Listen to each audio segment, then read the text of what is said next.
नमस्कार, TV9 मराठीमध्ये आपल्या सगळ्यांचं स्वागत. मी निखिला आणि पहिलीच बातमी आहे ती वरळीमधून. वरळीमध्ये आदित्य ठाकरेंच्या विरोधामध्ये आता शिंदेंच्या शिवसेनेकडून मिलिंद देवरा लढणार आहेत. तर याआधी मनसेकडून संदीप देशपांडेंना सुद्धा उमेदवारी जाहीर झाली. त्यामुळे आता वरळीमध्ये तिरंगी लढत पाहायला मिळणार आहे. वरळीत बिग फाईट, आदित्य विरोधात देवराही मैदानात. वरळीमध्ये आदित्य ठाकरे विरुद्ध संदीप देशपांडे यांच्या लढतीमध्ये आता मिलिंद देवरांची एंट्री. वरळीतून मी निवडणूक लढणार, मिलिंद देवरांचं ट्विट. शिंदेंच्या शिवसेनेमध्ये प्रवेशानंतर मिलिंद देवरा सध्या राज्यसभेवर खासदार.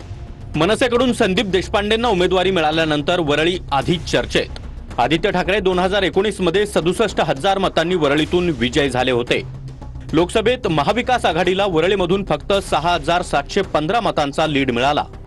लोकसभेच्या आकडेवारीमुळे वरळीतील तिरंगी लढत आता अधिक चुरशीची होण्याची शक्यता आहे. एकनाथ शिंदेने स्वतः उभं राहावं ना. एकनाथ शिंदेने स्वतः उभं राहावं किंवा दिल्लीतून उमेदवार आणावा, जय शहाना उभं करावं. एवढी महत्त्वाची जागा आहे ती. कोणाला उभं करावं त्यांनी? वरळीला किंवा अन्य ठिकाणी एकनाथ शिंदे यांच्याकडे जर उमेदवार नसतील स्वतःचे, तर त्यांनी उमेदवार घ्यावे बाहेरचे आणि उभे करावे. नाही, तिथे आणखीन 2 नावं आहेत. आणखीन कोणाची उमेदवारी फायनल झालेली नाही. मला वाटतं आज दुपारपर्यंत त्या नावाची घोषणा होण्याची शक्यता आहे. 2-3 जण तिथं इच्छुक आहेत. संजय राऊत म्हणतात की देवराज काय, जयेश शहाला जरी वरळीत आणलं तरी आदित्य ठाकरेच निवडून येणार. त्यांचा कॉन्फिडन्स मोठा आहे. ठाण्यातही तसाच कॉन्फिडन्स होता, कल्याणमध्ये तसाच कॉन्फिडन्स होता, इतर ठिकाणी तेवढाच कॉन्फिडन्स होता. अखेरला संजय राऊतला ठाकरे कुटुंबाशी काही घेणं देणं नाही. त्यांना संपवण्याचा विडा त्यांनी उचललेला आहे. आदित्य ठाकरे यांच्या वरळी विधानसभा मतदारसंघामध्ये मनसेचे संदीप देशपांडे तर उमेदवार आहेतच, मात्र शिंदे गटाकडून मिलिंद देवरा हे सुद्धा उमेदवार असतील अशी चर्चा रंगू लागलेली आहे. मिलिंद देवरा नक्की जिंकतील. मिलिंद देवरांचं असलेलं काम, त्यांची असलेली प्रतिभा बघता मिलिंद देवराच योग्य उमेदवार होतील. पण मिलिंद देवरा यांच्या नावावरती शिक्कामोर्तब झालेला आहे. होईल. हा, ते निवडणूक आहे. आता मला माहिती नाही त्यांच्याकडून काय चालेल. पण आम्ही तर संदीप देशपांडेचं नाव जाहीर केलेलं आहे आणि एकनाथ शिंदे साहेबांकडून, मुख्यमंत्री महोदयांकडून, त्यांच्या पक्षाकडून कोणाचं नाव येते मला माहिती नाही. पण असू शकतं, मला कल्पना, कारण वेगवेगळी नावं येत असतात आणि जोपर्यंत 29 तारीख फॉर्म भरायची शेवटची होत नाही तोपर्यंत सगळीकडे वेगवेगळी नावं येत जाणार. त्याला तुम्ही काय करणार आता? असं आहे ते. अजित पवार यांच्या राष्ट्रवादीकडून सना मलिकांना अणुशक्ती नगरमधून उमेदवारी जाहीर झाली आहे. नवाब मलिकांच्या उमेदवारीला भाजपचा विरोध होता आणि त्यानंतर आता नवाब मलिक अपक्ष लढण्याची शक्यता आहे.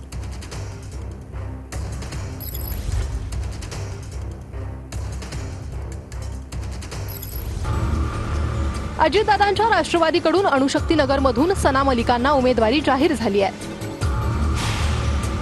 अजितदादांच्या राष्ट्रवादीमधून नवाब मलिकांच्या उमेदवारीला भाजपकडून विरोध होतोय. नवाब मलिक मानखुर्द शिवाजीनगरमधून अपक्ष लढण्याची शक्यता आहे. मानखुर्द शिवाजीनगरमधून सपाचे अबू आझमी 2009, 2014 आणि 2019 असे 3 टर्म आमदार आहेत. 2009 आणि 2019 मध्ये नवाब मलिक अणुशक्ती नगरमधून विजयी झाले. 1996, 1999 आणि 2004 मध्ये नवाब मलिकांनी नेहरू नगरमधून निवडणूक जिंकली. दरम्यान दाऊदशी संबंधित व्यक्तीसोबत जमिनीचा व्यवहार केल्याचा फडणवीसांकडून त्यांच्यावर आरोप करण्यात आलाय. तुम्हाला राष्ट्रवादी काँग्रेस अजित पवार यांच्या पक्षाकडनं अधिकृत उमेदवारी जाहीर झाली आहे का? कोणत्या मतदारसंघातून जाहीर झाली? 172 अणुशक्ती नगर विधानसभेत आपल्याला उमेदवारी जाहीर केली आहे. जनता आमच्या सोबत आहे, तर कोणीच रिंगणात उतरले तर आपल्याला काही विषय नाही. परंतु भाजपसोबत गेल्याचा ठपका जो आहे तो सातत्याने ठेवला जातोय. ह्या गोष्टीकडे तुमचा प्रचार कसा असेल? आम्ही दादांच्या सोबत आहे, दादा आमच्या सोबत आहे. तुमचे वडील नवाब मलिक हे सुद्धा निवडणुकीच्या रिंगणात उभे राहणार होते, परंतु ते राहणार की नाही राहणार या संदर्भात काही अजित पवारांशी चर्चा झाली? Wait and watch. परंतु नवाब मलिक हे निवडणूक लढणार आहेत का काय माहिती? हो, ते निवडणूक लढणार. आम्ही टप्प्याटप्प्याने पुढे चाललोय ना. आम्ही त्याच्यामध्ये आमचं अजून 29 तारखेपर्यंत फॉर्म भरायची मुदत आहे. आम्ही पक्षाचे प्रमुख पदाधिकारी बसून योग्य तो निर्णय त्यावरती घेत चाललेलो आहोत. नवाब मलिक महायुतीचे भाग नसतील ही भूमिका देवेंद्र फडणवीसांनी स्पष्ट केली आहे आणि त्यांच्यावर असलेला आरोप हा गंभीर आहे आणि त्या विषयामध्ये भाजपचं समर्थन त्यांना मिळू शकत नाही ही आमची भूमिका आहे. सना मलिक यांना मिळालेल्या उमेदवारीसाठी मला वाटतं देवेंद्रजी त्यावरची भूमिका स्पष्ट करते. ते अजितदादा योग्य निर्णय घेतील. आमची अजितदादाही चर्चा झाली आहे. ते अजितदादा योग्य निर्णय घेतील. आमची अजितदादाही चर्चा झाली आहे. आणि आता बातमी येते जोरगेवारांसंदर्भातली. किशोर जोरगेवार यांचा भाजप प्रवेश रोखण्यासाठी सुधीर मुनगंटीवार यांच्याकडून प्रयत्न होताना दिसत आहेत. भाजप नेते सुधीर मुनगंटीवार दिल्लीमध्ये पक्षश्रेष्ठींना भेटणार आहेत. निष्ठावान उमेदवार हवा अशी कार्यकर्त्यांची भावना असल्याचं मुनगंटीवार म्हणाले. अपक्ष उमेदवार किशोर जोरगेवारांची अधिकृत उमेदवारीसाठी या पक्षातून त्या पक्षाकडे धावाधाव. जोरगेवार भाजपच्या वाटेवर असल्याच्या चर्चा असतानाच मुनगंटीवारांचा तीव्र विरोध. मुनगंटीवार दिल्लीत पक्षश्रेष्ठींना भेटणार. किशोर जोरगेवारांचा भाजप प्रवेश रोखण्यासाठी प्रयत्न. भाजप कार्यकर्ते आणि पदाधिकारी फडणवीसांकडे तक्रार करणार. पवारांच्या राष्ट्रवादीत जोरगेवार प्रवेश करण्याची चर्चा रंगली होती. प्रतिभा धानोरकरांच्या विरोधानंतर जोरगेवारांचा पवारांच्या राष्ट्रवादीतला पक्षप्रवेश रद्द झाला होता. निष्ठावान कार्यकर्ता हवा असा आग्रह आहे. कोणी नको हा प्रश्नच कुठे येऊ शकतो. जे आमच्या आज पक्षातच नाही त्यांच्याबद्दल कार्यकर्त्यांचं मत असण्याचं कारण नाही. कार्यकर्त्यांचं मत एवढंच आहे की 25, 30 वर्ष ज्यांनी पक्षाचा झेंडा हाती घेऊन पक्षाच्या विचाराला पुढे नेलं त्या कार्यकर्त्याची निवड व्हावी. आता ही कार्यकर्त्यांची भावना ही पक्षश्रेष्ठीपर्यंत पोहोचवणं माझं कर्तव्य आहे. निष्ठावंतांचा जी व्याख्या आहे त्यांनी आणि मी दोघांनी बसून चर्चा करून ठरवावी लागेल अशी ती व्याख्या आहे. कारण की ज्यांनी काम केलं त्यांना जर ते निष्ठावंत नाही असं मानत असतील तर मग त्याची एक नव्याने ते प्रत्येक गोष्टीची व्याख्या ठरवावी लागेल. आणि मला वाटते की त्यांनी ते वेळ सेकंद मिनिट ठरवावा आणि त्यावेळेस आम्ही दोघंजण बसून ती व्याख्या ठरवू. किशोर जोरगेवार आमच्या संपर्कात आहे.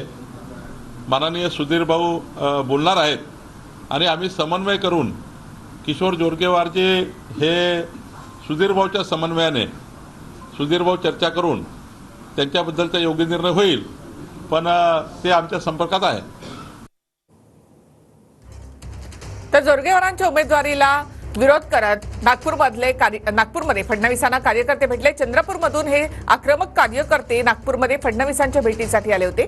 फडणवीसांनी या कार्यकर्त्यांशी चर्चा केलेली आहे. कार्यकर्त्यांनी आपलं म्हणणं मांडलं. निष्ठावान उमेदवार द्या अशी मागणी या ठिकाणी कार्यकर्त्यांनी फडणवीसांकडे केली आहे. तर दुसरीकडे आपण पाहतो सुधीर मुनगंटीवार JP नड्डा यांच्या भेटीसाठी दिल्लीमध्ये गेले आहेत आणि जोरगेवार यांना उमेदवारी नको यासाठी मुनगंटीवार कार्यकर्त्यांची भावना JP नड्डा यांच्या समोर मांडणार आहे. अबू आझमींनी शरद पवारांची भेट घेतली. उद्यापर्यंत मी जाहीर केलेल्या 5 जागांवर निर्णय न झाल्यास वेगळा निर्णय घेणार असं अबू आझमी म्हणाले. महाविकास आघाडीमध्ये 5 जागा न दिल्यास 25 ते 30 जागांवर स्वतंत्र लढणार असं अबू आझमी यांनी म्हटलंय. सर मैं 5 उम्मीदवार अनाउंस कर चुका हूं. यदि आप मुझे जवाब देते हैं तो ठीक है, नहीं तो मैं 25 उम्मीदवार मेरे पास तैयार हैं. मैं लड़ाऊं क्योंकि मेरे को इसके पहले 2 बार धोखा कांग्रेस से हो चुका है. इसी तरह से जब एक दिन बाकी 2 दिन बाकी रहता है तो कह रहे हैं हम अभी हमारी सीटों का बंटवारा हो रहा है, वेट करो. लास्ट में ये लोग धोखा दे देते हैं. तो मैं बोलना है, मुझे इन्होंने 1 दिन का टाइम दिया है कि कल दोपहर तक रुक जाओ, उसके बाद अनाउंस. यदि इन्होंने मेरे को 5 सीट पे ओके किया, ये 5 सीट पक्का लड़ाएंगे और 1-2 सीट देने की बात की तो मैं अलायंस में रहूंगा, और नहीं दिया तो मैं आज़ाद उम्मीदवार 25-30 लड़ाऊंगा. उसका जो भी होगा जाने हो, मैं जिम्मेदार नहीं. काँग्रेसचे बडे नेते नाना पटोले, बाळासाहेब थोरात आणि विजय वडेट्टीवार दिल्लीमध्ये आहेत. दिल्लीमध्ये काँग्रेसची स्क्रीनिंग कमिटीच्या बैठकीनंतर आता CECची बैठक सुरू झाली आहे. तर काँग्रेस जवळपास 103 जागा लढण्याची शक्यता आहे.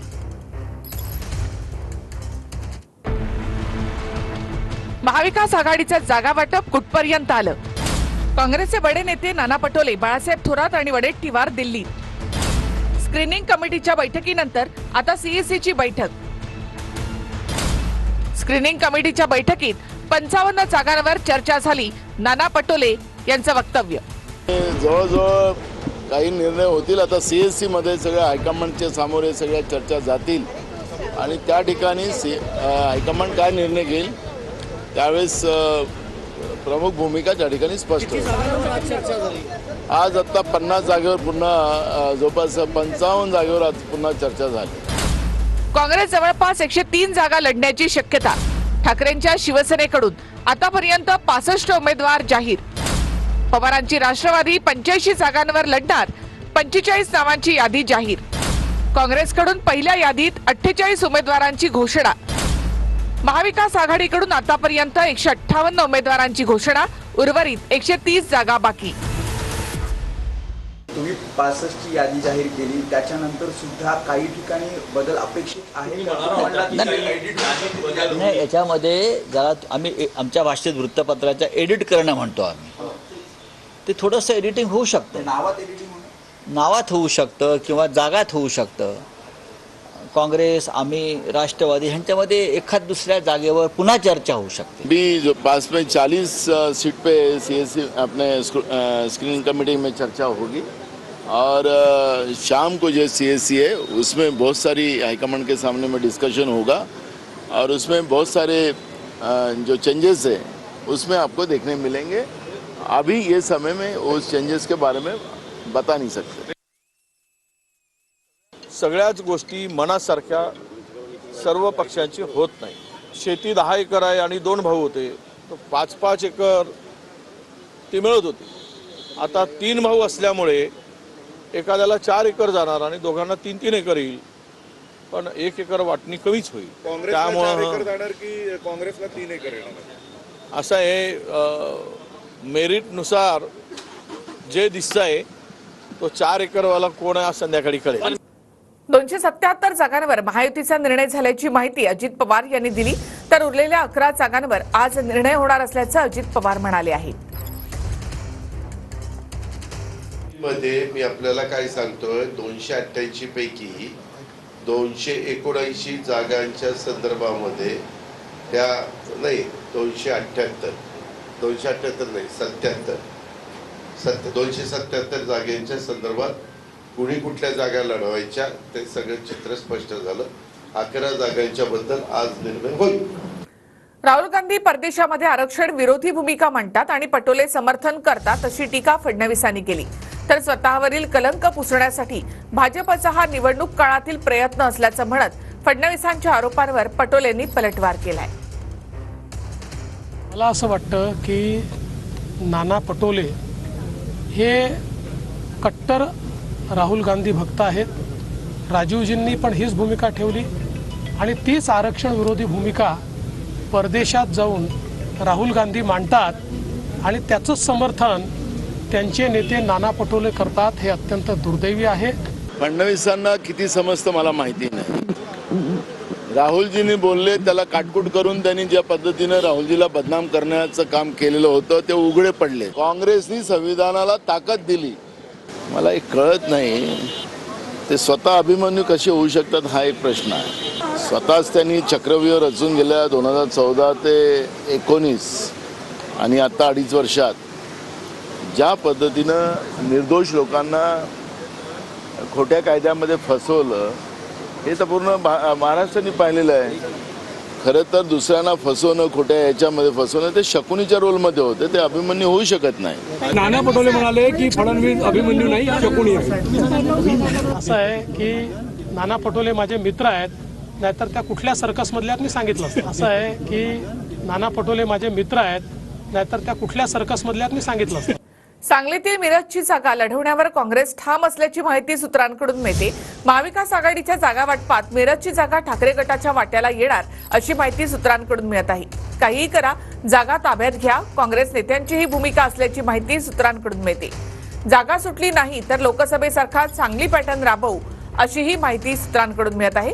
काँग्रेस कार्यकर्त्यांनी पक्षातील नेत्यांना हा इशारा दिल्याची माहिती मिळते. जागा सोडवून घेण्यासाठी स्थानिक नेते देखील प्रयत्नशील आहेत. खेड आळंदी विधानसभेमध्ये महायुतीमध्ये बंडखोरी. शिवसेना शिंदे गटाच्या अक्षय जाधवांनी शक्ती प्रदर्शन करत उमेदवारी अर्ज भरला आहे. दरम्यान अजित पवार गटाकडून दिलीप मोहिते पाटलांना इथे उमेदवारी जाहीर झाली आहे. उपमुख्यमंत्री देवेंद्र फडणवीस, अदिती तटकरे यांच्यासह अनेक दिग्गजांनी आज आपले उमेदवारी अर्ज दाखल केलेत आणि यावेळेला मोठं शक्ती प्रदर्शन सुद्धा केलं. पाहूयात. दिग्गजांचे उमेदवारी अर्ज दाखल. नागपूर दक्षिण पश्चिम विधानसभा मतदारसंघातून देवेंद्र फडणवीसांचा उमेदवारी अर्ज दाखल.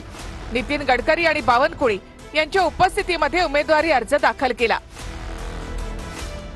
6व्यांदा नागपूर दक्षिण पश्चिमची जनता मला आशीर्वाद देईल, फडणवीसांनी विश्वास व्यक्त केला. तर फडणवीसांना आशीर्वाद द्या अशी साद गडकरींनी जनतेला घातली. 6वी निवडणूक आहे, पण जनतेचा आशीर्वाद आणि आईचा आशीर्वाद दोन्ही माझ्या पाठीशी आहे. त्याच्यामुळे निश्चितपणे 6व्या निवडणुकीतही मागच्या प्रत्येक निवडणुकीमध्ये चांगला विजय मिळाला, तसाच चांगला विजय मिळेल. शिंदेच्या शिवसेनेमधून उदय सामंतांनी उमेदवारी अर्ज भरला. भाजपचे नेते रवींद्र चव्हाण यावेळी उपस्थित होते. रत्नागिरी मतदारसंघातून उदय सामंत निवडणुकीच्या रिंगणात आहे. श्रीवर्धन मतदारसंघातून अदिती तटकरे यांनी उमेदवारी अर्ज दाखल केला. महायुतीनं दिलेल्या संधीचं सोनं करणार अशी प्रतिक्रिया अर्ज दाखल केल्यानंतर अदिती तटकरे यांनी दिली.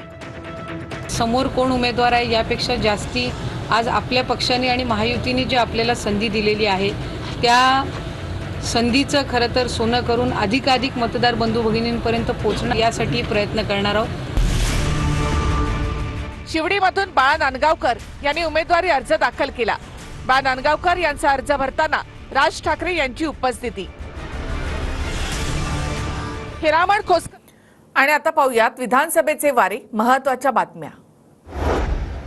शरद पवारांच्या राष्ट्रवादीची दुसरी यादी आज येणार. माढा, मोहोळ, माण, कारंजा, लाडची उमेदवारी जाहीर होण्याची शक्यता. खडकवासल्यामधून सचिन दोडके तर बीडमध्ये संदीप क्षीरसागर यांना पुन्हा संधी मिळण्याची शक्यता.